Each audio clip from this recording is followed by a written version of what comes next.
الفاتحة. أعوذ بالله من الشيطان الرجيم. بسم الله الرحمن الرحيم. الحمد لله رب العالمين الرحمن الرحيم مالك يوم الدين إياك نعبد وإياك نستعين اهدنا الصراط المستقيم صراط الذين أنعمت عليهم غير المغضوب عليهم ولا الضالين. Rabbi firli wa li walidayya. Halaman berapa? 27. Bismillahirrahmanirrahim.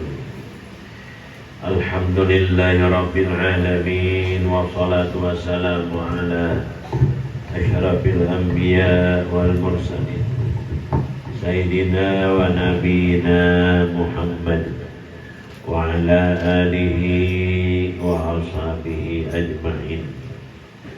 Subhanaka la ilma lana illa ma 'allamtana innaka antal alimul hakim. Wala haula wala quwwata illa billahil aliyil azim. Ya Allah a'inni wa ya Rasulullah syafi'ni. Wa qala al-muallim rahimahullahu ta'ala wa adama nafa'ana bi jami' ulumihi fid dharain amin. Alhamdulillah wa syukurillah tasliman taufik hidayah inayah. Ya Allah curahkan berikan kepada kita sehingga pada malam hari ini dapat kembali untuk melanjutkan aurat dan taklim. Semoga dengan ini semakin melimpah karunia rahmat Allah kepada kita semua sehingga kehidupan kita semakin diberkahi, selalu ditambah di muka segala kebaikan, juga diampuni dosa-dosa kesalahan, disehatkan selamat afiat dunia akhirat. Semoga diberi rezeki yang banyak halal bagus barakah bermanfaat, ditambah dikuatkan iman Islam di atas keduanya husnul khatimah dan dikabulkan segala hajat. Dan Allah bukakan hati kita, istri, anak, keluarga kita untuk selalu berbuat amal ibadah kebaikan serta menuntut ilmu. Amin Allahumma amin. Sampai riwayat di atas lah. Ana madinatul ilmi. Dan sabda Nabi sallallahu alaihi wasallam, ana madinatul ilmi wa aliyun babuha. Aku perbendaharaan ilmu dan Ali pintunya. Untuk masuk kepada ilmu melalui Sayyidina Ali karamallahu wajhah. Maka tatkala mendengar segala orang khawaris akan hadis ini, hasad dengki mereka atas Sayyidina Ali yang Nabi mengatakan Ali adalah pintu semua ilmu. Maka berhimpun 10 orang yang besar-besar daripada mereka dan berkata mereka, kita tanya akan dia Sayyidina Ali pada satu masalah. Seorang betapa dijawabnya. Maka ia jawab bagi tiap-tiap seorang daripada kita lain jawabnya, maka kita ketahui bahwasanya ia Ali. Berkumpul 10 orang, kita bertanya satu macam, sama pertanyaan 10. Kalau Sayyidina Ali lain jawabannya, berarti Sayyidina Ali memang Ali. Kalau Sayyidina Ali sama jawabannya, berarti tidak pantas Nabi mengatakan Sayyidina Ali pintu segala ilmu. Sungguh seperti kata Nabi itu, maka datang seorang daripada mereka dan berkata, hai Ali, ilmu afdalkah atau harta? Pertanyaan itu cuma satu. Apakah ilmu yang lebih afdal lebih baik? Apakah harta yang lebih baik? Kita hidup ini apakah yang lebih baik dibanyaki menuntut ilmu, apa lebih baik dibanyaki mencari duit? Nah, mana yang bagus dua? Yang paling baik harta apa ilmu? Para bagawi apa hadir ke majelis taklim? Nang lebih baik. Itu 10 orang menanya kepada Sayyidina Ali pertama. Jawabnya Sayyidina Ali, ilmu lebih afdal daripada harta. Maka katanya, apa dalilnya? Maka ilmu lebih afdal daripada harta. Karena ilmu pusaka warisan para anbiya, dan harta warisan Harun dan Syaddad dan Fir'aun. Jadi ilmu warisan Nabi. Nabi tadi meninggal tidak mewariskan harta, tapi yang diwariskan Nabi adalah ilmu. Yang mewariskan harta siapa? Fir'aun, Syaddad dan Qah. Jadi pahamannya, kalau orang peparai menuntut ilmu, memilih begawi, siapa yang diturutinya? Fir'aun. Siapa yang diturutnya? Harun. Siapa yang diturutnya? Syaddad. Sebab memilih. Kemudian datang yang kedua, bertanya ya seperti yang dahulu. Hai Ali, mana abdalnya ilmu dengan harta? Maka jawab Sayyidina Ali, ilmu abdal. Tetap Sayyidina Ali menjawab ilmu lebih abdal daripada harta. Karena ilmu memeliharakan engkau dan harta engkau yang memelihara. Ilmu yang menjaga kita. Kalau harta bisalah yang jaga kita. Kancingi lawang. Kalau pergi ke tembilahan limbah nukar honda hanyar, paksain tang cakaram di hadapan kunci pulang. Takutan hilang dan tidak ada khusuk. Tidak ada nyaman karena kita menjaga. Tapi kalau ilmu, kata Sayyidina Ali, dia yang menjaga, memelihara kita. Kemudian datang yang ketiga bertanya seperti pertanyaan dahulu. Jawab Sayyidina Ali pula, ilmu abdal daripada harta. Karena yang punya harta banyak musuh, dan orang punya ilmu banyak kawan. Jadi kalau orang berharta tadi banyak musuh, yang iri, yang dengki. Dengan kawan bisa jadi musuh, dengan saudara bisa jadi musuh. Padahal orang tadi ada hajat, orang ada berhutang, pada mengutangi jadi gara-gara harta. Kemudian datang yang keempat, bertanya lagi seperti yang dahulu. Maka jawab Sayyidina Ali, afdal daripada harta. Karena harta itu apabila engkau nafkahkan kurang, dan ilmu apabila engkau nafkahkan bertambah. Kalau harta diberikan kurang, ilmu tadi diajarkan semakin bertambah. Datang yang kelima, bertanya seperti yang dahulu. Maka jawab Sayyidina Ali, ilmu abdal daripada harta. Karena yang punya harta itu musuh, dan karena yang punya harta diseru dengan nama bakhil dan celak. Dan yang punya ilmu diseru dengan nama besar dan mulia.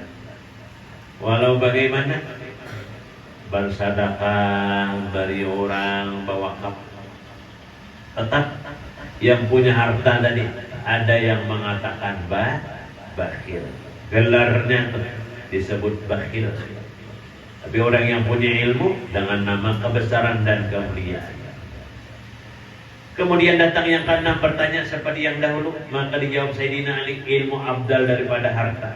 Karena harta hendak dipeliharakan dia daripada pencuri, dan ilmu tiada dipeliharakan daripada pencuri. Tidak ada orang anak nyuntan ilmu. Kemudian datang yang ketujuh, bertanya ya. Maka jawab Sayyidina Ali sama, abdal ilmu daripada harta. Karena yang punya harta dihisab akan dia pada hari kiamat, dan yang punya ilmu disyafaat akan dia pada hari kiamat. Jadi orang yang banyak harta di hari kiamat dihisab. Orang yang banyak ilmu di hari kiamat dia menolong, memberikan syafaat kepada orang lain. Kan cerita yang terdahulu, Abdurrahman bin Auf, sahabat Nabi yang pemurah, yang sangat banyak membantu Nabi. Ketika perang, berapa perlu kuda, Abdurrahman bin Auf memberikan. Berapa perlu makanan, Abdurrahman bin Auf. Berapa perlu perlengkapan perang, Abdurrahman bin Auf. Sehingga pada satu hari setelah Nabi kita Muhammad SAW meninggal, satu pasar yang menguasai Abdurrahman bin Auf. Jualan apa saja, semuanya dikuasai Abdurrahman bin Auf, dari yang terkecil sampai terbesar. Rupanya datang misalnya mobil menurunkan barang di pasar. Pada ketika menurunkan barang, Siti Aisyah ada. Lalu kata Aisyah, ini barang siapa yang banyak? Kepunyaan Abdurrahman bin Auf. Nah, kalau demikian benarlah apa yang dikatakan Nabi, apa yang dikatakan suamiku Muhammad sallallahu alaihi wasallam. Anak buah Abdurrahman bin Auf ini terkejut, apanya yang dipandahkan Nabi? Melapor dia kepada Abdurrahman bin Auf, wahai Abdurrahman bin Auf, tadi ada Siti Aisyah sedang menurunkan barang. Kata Siti Aisyah, benar apa yang dikatakan Nabi tentang Abdurrahman bin Auf. Abdurrahman bin Auf ini penasaran datangnya Siti Aisyah. Setelah datang, hendak bertemu dengan Siti Aisyah. Untuk apa? Ingin bertanya. Tadi anak buahku ada mendengar sesuatu yang dikatakan Nabi tentang diriku, kata Abdurrahman bin Auf. Apa yang terjadi pada diriku yang dikatakan Nabi? Kata Nabi, nanti Abdurrahman bin Auf dia mati masuk surga. Tapi masuk surga, menuju surga itu merangkak betingkau. Menyeberang tiang Siratal Mustaqim itu merangkak betingkau. Padahal sangat pemurahnya Abdurrahman bin Auf tadi. Kenapa? Karena banyaknya apalagi banyak harta tadi, tidak pemurah. Abdurrahman bin Auf tuh kesusugihan, anak miskin, gak ada mau miskin. Anak miskin nih, ini duit banyak Abdurrahman bin Auf, banyak. Kayak apa supaya miskin? Duitnya habis. Pas hujan. Ketika hujan, misalnya di sini ikan orang dada lampu busuk, buah-buahan busuk, semua barang nang busuk dihabiskan oleh Abdurrahman bin Auf pekari ya. Marah orang berduit, awak jadi miskin. Sekali pada suatu hari ada satu daerah berpenyakit. Obatnya apa? Kalau ada barang-barang yang busuk dan ampih, siapa hendak menjual barang yang busuk, dilipat gandakan harganya tuh 10 kali lipat. Abdurrahman bin Auf misalnya membelinya tuh sekilonya misalnya 100 rial, 10 kali lipat 100 rial. Bukan tambah miskin, tambah sugih. Kalau sudah takdir Allah Subhanahu wa Ta'ala tadi, kita kadang tapi diberi oleh Allah Subhanahu wa Ta'ala. Tapi pun belum takdir macam dia tuh hendak sugih kan? Oh sugih. Kenapa ada takdirnya tuh ada? Belum masanya lagi. Kenapa? Orang berdoa, orang keyakinan dan lain-lain. Kemudian datang yang ketujuh. Bertanya mereka, jawab Sayyidina Ali, ilmu afdal daripada harta. Karena yang punya harta dihisab pada hari kiamat, yang punya ilmu diberi syafaat pada hari kiamat. Jadi yang punya ilmu itu menolong macam ibu, bapak. Karena di hari kiamat, karena rajin ke majlis, nah berdiri dan beri syafaat. Siapa yang ditolong? Keluarga. Siapa keluarga kita? Nah ditolong. kelebihan ilmu. Kemudian datang yang ke-8 bertanya, maka jawab Sayyidina Ali, afdal daripada harta ilmu dari karena harta binasa dengan lama masa dan ilmu tiada binasa dengan demikian.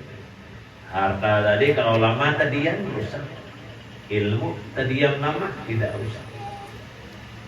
Kemudian datang yang ke-9 bertanya, maka jawab Sayyidina Ali, ilmu afdal daripada harta karena harta mengeraskan hati dan ilmu menerangkan hati. Jadi gara-gara harta tadi hati itu jadi keras, kalau ilmu jadi lembut. Kemudian datang yang ke-10 berkata, ilmu afdal daripada harta. Maka jawab Sayyidina Ali, ilmu afdal daripada harta karena yang punya ilmu, yang punya harta mendakwa akan ketuhanan sebab harta, dan yang punya ilmu mendakwa akan kehambaan. Orang yang punya harta seolah-olah nanti ada masanya seolah-olah macam menjadi Tuhan, aku dan lain-lain. Kata Sayyidina Ali, jikalau bertanya mereka akan takut pada masalah ini, aku jawab dengan jawab yang berlain-lainan selama hidupku, maka datang mereka masuk Islam sekalian. Daripada jawaban-jawaban Sayyidina Ali. Hadis selanjutnya, waqala sallallahu alaihi wasallam, man intaqala liyata'allama ilman ghufira lahu qabla an yaqwa.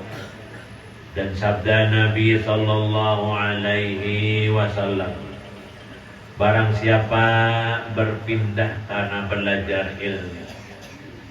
Kalau kita dari rumah melangkah, mulai dari rumah melangkah, atau orang yang jauh tinggal di dusun, majelis-majelis tidak ada, lalu berpindah rumah tujuannya untuk mendekati majelis ilmu.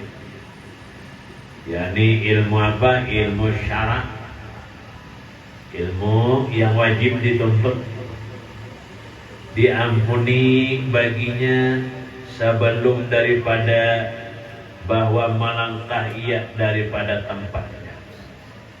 Yani jika menghendaki dengan belajar itu bagi wajhullah, karena Allah. Dari rumah kita melangkah ke sini, mulai sebelum melangkah keluar dari rumah, dosa-dosa kita diampuni oleh Allah Subhanahu wa ta'ala. Makanya sehingga Nabi tadi bersabda, kita ini belajar tauhid, belajar fikih, belajar akhlak, kita praktikan bisa alim ngarnya. Apa kata Nabi? Al-alimul fasik, orang yang alim tadi fasik, mengakali dosa kecil, atau dia pernah mengerjakan dosa besar bertaubat, fasik ngarannya namanya, lebih abdal daripada orang-orang yang ahli ibadah. Nah, abdalnya itu berapa? 10 orang, 100 orang lebih abdal orang yang alim, orang yang ahli majlis, banding orang tanpa ilmu dia beramal beribadah. Waqala sallallahu alaihi wasallam, akrimul ulama fa innahum indallah mukarramun. Dan sabda Nabi SAW, muliakan olehmu ulama, maka bahwasanya mereka pada Allah Ta'ala kemuliaan, lagi dimuliakan mereka, yakni pada malaikat dan lain-lain. Dan riwayat daripada Abi Hurairah radhiyallahu anhu berkata, ya, aku dengar Rasulullah SAW bersabda, apabila berkhabar-khabar, bercerita, membaca kitab orang alim pada majlisnya dengan ilmu, padahal tiada masuk akan dia main-main dan tiada sia-sia, niscaya menjadikan Allah Ta'ala daripada tiap-tiap kalimat yang keluar daripada mulutnya satu malaikat memintakan ampun ia baginya dan bagi orang yang mendengarnya hingga hari kiamat. Nah, kita dudukkan dia tadi belajaran, setiap satu kalimat yang kubaca di kitabnya, Allah Subhanahu wa ta'ala akan menjadikan seorang malaikat. Malaikat itu tugasnya apa? Ya Allah ampuni, ya Allah ampuni. Siapa yang diampuni? Nang membacakan dan orang-orang yang hadir mendengar. Sampai kapan malaikat tadi memintakan ampun? Sampai hari kiamat. Istilah peribahasa, dada kita tadi beristighfar, dada kita minta ampun, malaikat banyak dah memintakan ampun tadi. Berapa lama, berapa kalimat yang kita dengar, berapa banyak malaikat yang memintakan ampun bagi orang yang memang niatnya karena Allah Subhanahu wa ta'ala.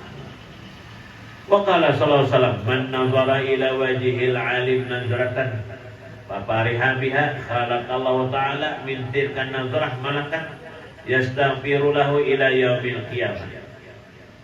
Dan sabda Nabi sallallahu alaihi wasallam, barang siapa menilik kepada muka orang yang alim, itu makanya di rumah dibanyaki gambar-gambar ulama, gambar Syekh Muhammad Arsa, gambar Tuan Guru Sapat, gambar Guru Sekumpul, gambar Syekh Abdul Qadir Al-Jilani, gambar Syekh Saman Al-Madani, gambar Mursyidnya Tuan Guru Kiai Haji Muhammad Ali bin Haji Abdul Wahab, gambar Tuan Guru Kiai Haji Abdul Hamid Purnain.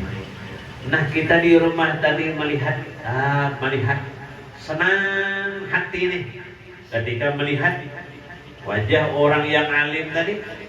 Allah jadikan satu kali pandang suka dengan tilik itu, niscaya menjadikan Allah Ta'ala daripada demikian itu akan malaikat memintakan ampun ia baginya hingga hari kiamat. Melihat aja Allah jadikan malaikat. Lalu malaikat tadi pula, ya Allah ampuni, ya Allah ampuni, ya Allah ampuni orang itu. Sampai kapan? Sampai hari kiamat. Itu faedahnya meletakkan gambar-gambar ulama di rumah. Wa qala sallallahu alaihi wasallam, man akrama aliman faqad akramani wa man akramani faqad akramallah wa man akramallah fa ma'wahu jannah. Sabda Nabi SAW, barang siapa memuliakan orang alim, maka sesungguhnya memuliakan ia akan dapat. Dan barang siapa memuliakan akan dapat, maka sesungguhnya memuliakan akan Allah Ta'ala. Dan barang siapa memuliakan Allah Ta'ala, maka tempatnya adalah surga. Faqala SAW, naumul alim afdal min ibadatil jahil. Tidur orang yang alim, sabda Nabi SAW, tidur orang yang alim itu afdal daripada ibadah orang yang jahil.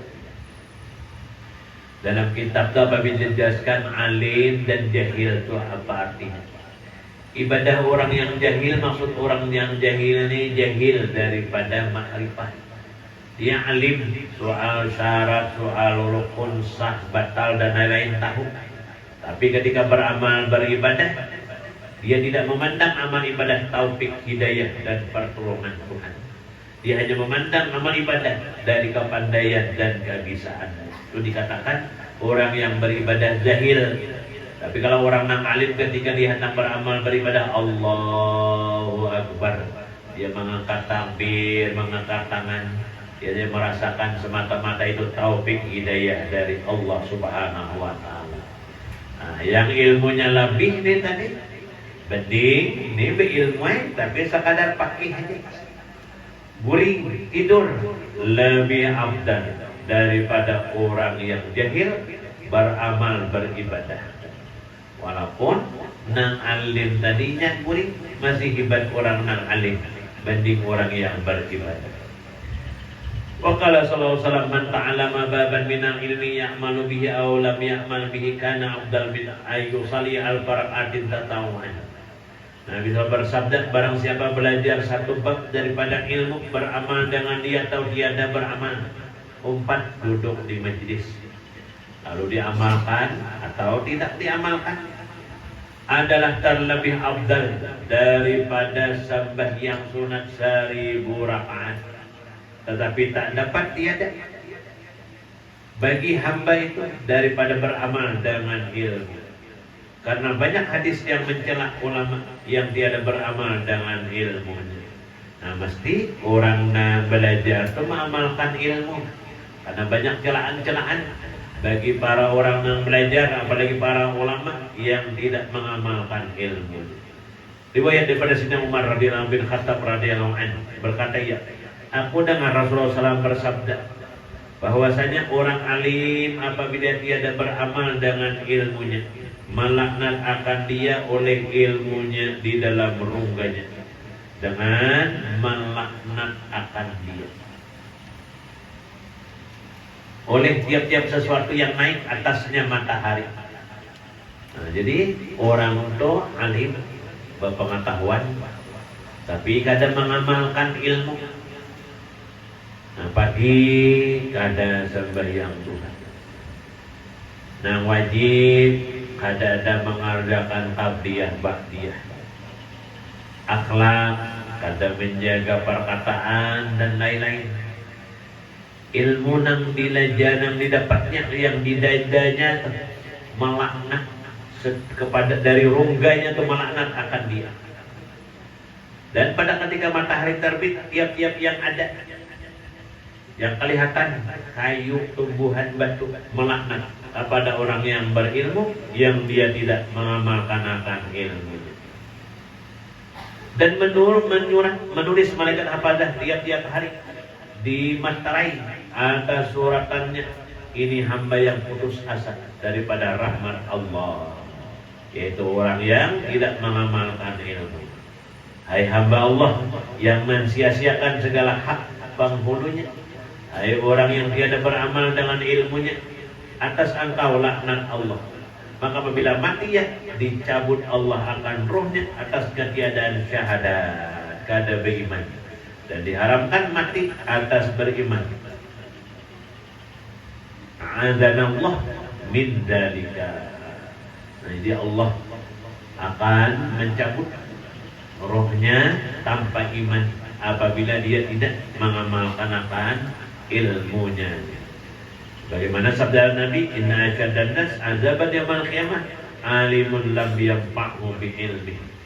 Maksudnya terlebih manusia siksa pada hari kiamat orang alim yang tiada memberi manfaat akan dia ilmunya.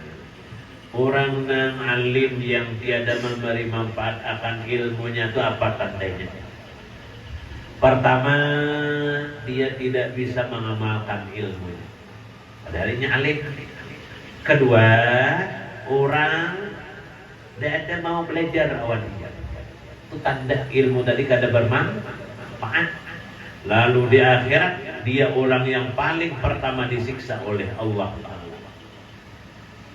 Meriwayatkan Tabrani dan lagi Ibnu Rushd, alimun bi ilmihi lam ya'malan mu'azzabu min qabli ubadil wasal. Maka orang alim yang tiada mengamalkan dengan ilmunya disiksakan dia dahulu daripada kafir penyembah berhala.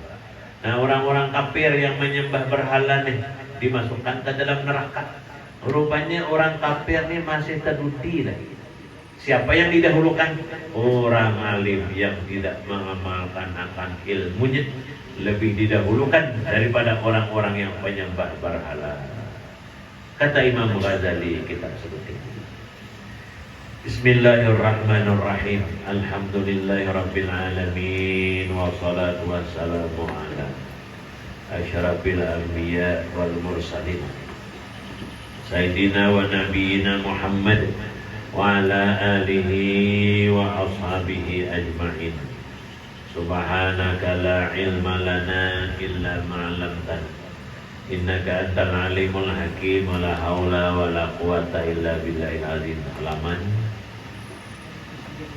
133 baris 12 dari 1, 2, 3, 4, 5, 6, 7, 8, 9, 10, 11. Fa'akhasu alamatuhum fihillah baina dzalika yadullu ala hubbillah azza wa jalla. Makanya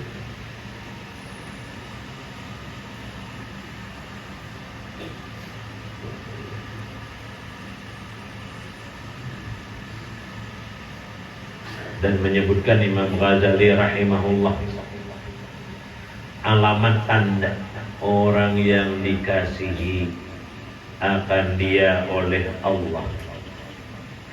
Tanda-tanda orang yang dicintai, disayangi oleh Allah Subhanahu wa ta'ala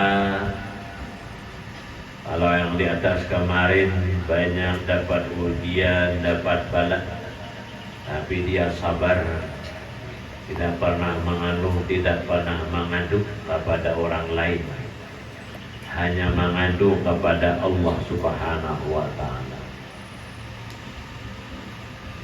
Ini tandanya pula orang yang dikasihi oleh Allah Subhanahu wa Ta'ala. Wa amal fi'lud dal ala kaunihi mahbuban fahuwa ayatawala Allah Ta'ala amrahu zahiruhu wa batinuhu wa sirruhu wa jahruhu fayakuna huwal musyir alaihi wal mudabbir li amrih wal muzayyin li akhlaqih wal mustakmil li jawarih wal musaddid li zahiri wa batini wal ja'il umumahu hamman wahidan wal mubghidu li dunia fi qalbi wal muhisu lahu min ghairihi wal muhnisu lahu bil lazzatil munajat fi khalwati wal mukashafat lahu an munil hujub baina wa baina ma'rifati. Adapun perbuatan yang menunjukkan atas keadaan hamba Allah Ta'ala yang dikasihi akan dia, Allah yang mencintai. Karena di akhir kemarin hamba berusaha untuk mencintai Allah. Lalu dengan apa berusaha dia mencintai Allah? Mencintai yang dicintai Allah, mengerjakan segala perintah, menjauhi larangan, dan yang lain-lain. Akhirnya sempurna, Allah mencintai. Lalu Allah berfirman kepada hamba tadi, wahai hamba, aku, kata Allah, tidak ridha kalau aku dicintai. Tapi sekarang kata Allah, aku senang, aku yang mencintai. Jadi Allah yang mencintai kepada hamba tadi. Ya, apa tanda-tandanya orang yang dicintai oleh Allah Subhanahu wa Ta'ala? Maka yaitu bahwa memerintahkan Allah Ta'ala akan perbuatannya pada zahirnya dan pada batinnya. Zahirnya dia selalu menjalani jalan ketaatan kepada Allah. Zahirnya semuanya ada nilai amal, nilai kebaikan. Walau pekerjaannya itu dilihat seperti pekerjaan duniawi, tapi niatnya adalah untuk akhirat. Maka itu tanda orang itu dicintai oleh Allah Subhanahu wa Ta'ala. Batinnya selalu merasakan dia bisa bekerja, dia bisa beramal, semata-mata semuanya dari Allah Subhanahu wa Ta'ala pada sirnya, pada hatinya, dan pada jaharnya. Maka adalah Allah Subhanahu wa Ta'ala itu yaitu memberi isyarat atasnya dan yang mentadbirkan, yang memperjalankan dirinya dan yang mengaturnya bagi pekerjaannya dan memperhiasi bagi segala perangainya. Hamba itu ada lagi hendak berusaha ingin menjadi baik. Allah Ta'ala yang menjalankannya, inya tadi baik. Hamba itu kalau kita tuh hendak menolong orang, barat tolongkah katakan, tolongkah katakan, berat. Tapi orang yang dicintai Allah, Allah memang menjadikan dirinya tuh memang senang menolong orang, bergerak, sanggup menolong dengan tenaganya, menolong dengan hartanya, menolong dengan waktunya. Itu tanda orang yang dicintai oleh Allah Ta'ala. Dan ada lagi di dirinya itu merasa keterpaksaan, dan ada lagi di dirinya merasa hendak berpikir, memang tergerak tadi. Allah yang mentakdir, yang memperlakukan dirinya, dan Allah hiasi dirinya dengan perangai-perangai. Perangainya siapa? Perangainya Allah. Bersifat Rahman, kasih sayang, Rahman Rahim. Kalau belajar pagi, nah disuruh takhalaqu bi akhlaqillah, menuruti akhlak Allah. Allah Maha Pengasih, Allah Maha Penyayang. Disuruh kita tuh mengasih dan menyayang. Dari mana? Memulai kasih sayang dari keluarga. Si istri kasih sayang dengan suami, si suami kasih sayang dengan istri, kasih sayang dengan anak. Itu merembet keluar ke jiran, ke orang, dan lain-lain. Yang akhirnya kasih sayangnya ini akan timbul. Hatinya tuh tidak tega melihat orang tuh sedang kesusahan, lalu dia bangkit untuk menolong semampu-mampunya. Kenapa? Terbit di dirinya tuh kenyataan. Daripada kenyataan perangai akhlaknya Allah Subhanahu wa ta'ala. Lalu si hamba tadi merasa beratlah ini berakhlak, menolong orang dan lain-lainnya, kada merasa berat. Kenapa? Maka kada merasa berat. Allah Ta'ala yang langsung menjadikan seperti demikian itu tadi. Tapi kalau kita belum dapat makam orang yang dicintai oleh Allah Ta'ala, masih berpikir berbuat baik, berpikir dengan diri sendiri, dengan keluarga, dengan anak. Nah, ada ini tidak memang terbit daripada Allah, yang Allah menampakkan melalui hamba dengan perangai. Dan adalah Allah Ta'ala itu yang mengamalkan bagi segala anggotanya. Allah Ta'ala yang menjalankan mengulah perbuatan di anggota hamba tadi, sehingga semuanya terbit daripada perbuatan hamba, semuanya di dalam berbuat kebaikan. Dan ada lagi yang kada baik, baik semua perbuatan hamba. Kenapa? Allah yang menerbitkan perbuatan baik. Lalu si hamba tadi merasa ringan, dan merasa apa-apa, lalu dengan keikhlasan berbuat kebaikan dengan orang banyak. Dan adalah Allah Ta'ala itu yang membaikkan ia bagi zahirnya dalam berbuat ibadah. Nah, Allah pulang yang mendirikannya, membangunkannya, menggerakkannya untuk berbuat amal, berbuat ibadah dengan penuh adab yang zahir, dan mengambil ia akan yang batin. Dan adalah Allah Ta'ala itu membaiki ia bagi zahirnya itu di dalam berbuat ibadah yang zahir, dan mengambil ia akan batinnya. Dan adalah Allah Ta'ala itu yang menjadikan akan dia cita kehendak satu, yakni adalah cita-citanya itu semata-mata kepada Allah Ta'ala. Allah jadikan pula hatinya itu lurus. Tujuan hidup tidak ada lain, hanya untuk semata-mata inna salati wa nusuki wa mahyaya wa mamati lillahi rabbil alamin. Semuanya, tapi yang menjadikan, memperlakukan dirinya langsung Allah Subhanahu wa Ta'ala. Itu tanda orang yang dicintai oleh Allah Ta'ala, semata-mata kepada Allah Ta'ala, dan mentadbirkan segala pekerjaannya. Allah pula yang mengatur pekerjaan-pekerjaan di dunianya, mungkin untuk mencari ekonomi dan lain-lain. Lalu pekerjaannya itu kadang mengganggu, kadang menghalang untuk amal ibadah. Walaupun mungkin dilihat kecil, kadang banyak, tapi cukup. Kenapa? Allah Ta'ala tadi yang mengatur, membuat pekerjaannya. Dan semata-mata ia berserah kepada Allah Ta'ala, dan tiada ia berpegang kepada dirinya. Ini kada berpegang, kada soal pekerjaan tadi kepada dirinya. Nah, ini hanya berpegang kepada Allah Subhanahu wa Ta'ala. Dan tiada ia berpegang kepada sesuatu yang lain daripada Allah. Dia tidak lagi hati itu berpegang yang lain selain daripada Allah Ta'ala, tidak, hanya kepada Allah. Dan adalah Allah Ta'ala itu membencikan akan dia bagi dunia di dalam hatinya.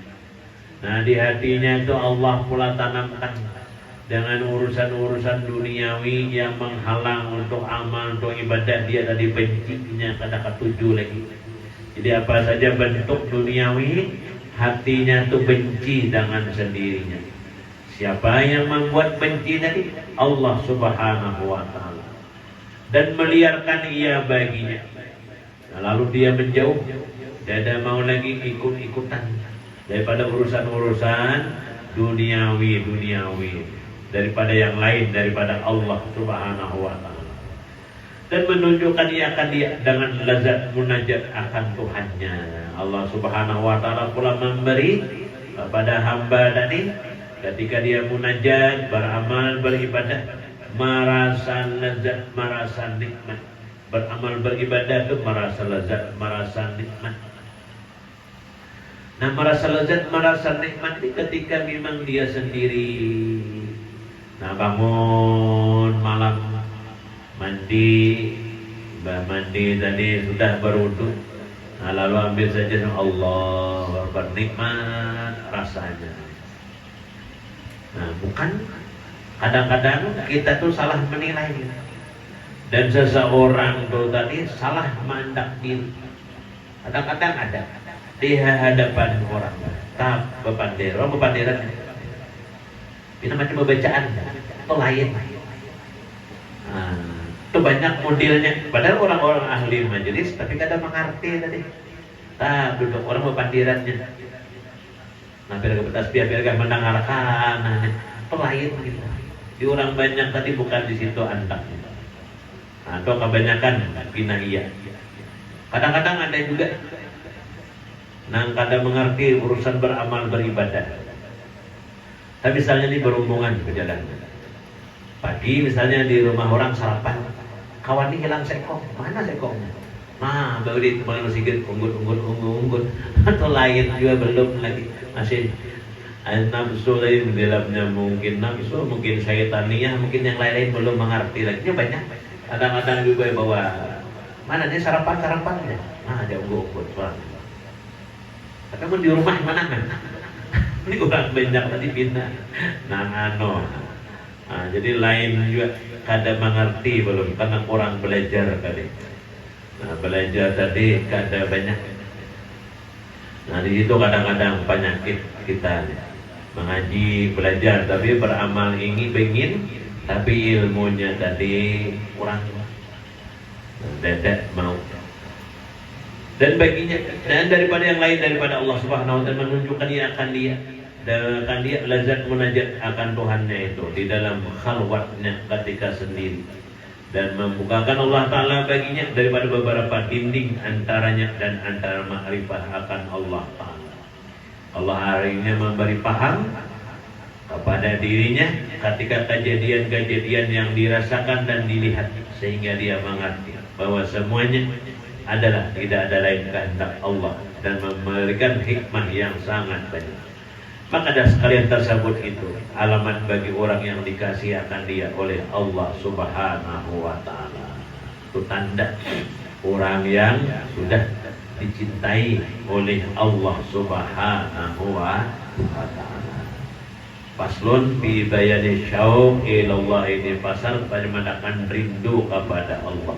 Nah, jadi bagaimana orang yang rindu dengan Allah Subhanahu wa Ta'ala, dan mudah-mudahan di dalam diri kita tuh ada merasakan kerinduan tadi kepada Allah Subhanahu wa Ta'ala. Wallahu a'lam bishawab.